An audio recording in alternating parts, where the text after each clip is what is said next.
গাজীপুর মহানগরের কাশিমপুর থানাধীন ৪ নং ওয়ার্ডে বিএনপির সমর্থনে ধানের শীষের প্রচারণায় লিফলেট বিতরণ করেন কাশিমপুর থানা বিএনপির সাধারণ সম্পাদক আব্দুর রহিম মাতব্বর এবং ৪ নং ওয়ার্ড বিএনপির সাধারণ সম্পাদক আব্দুর রাজ্জাক রাজু সহ অন্যান্য অঙ্গ সংগঠনের নেতৃবৃন্দ।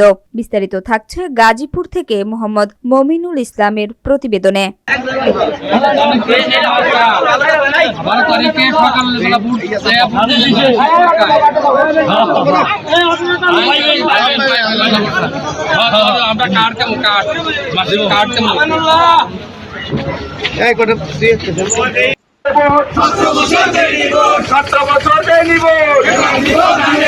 শকত ভাইয়ের মার্কা 17 বছর নিব, শকত ভাইয়ের মার্কা, উজ্জ্বল ভাইয়ের মার্কা, বাংলাদেশের বলে যাই, দোকানদার ভাইদের বলে যাই, ব্যানার আদায় বলে যাই, পটালা ভাইদের বলে যাই।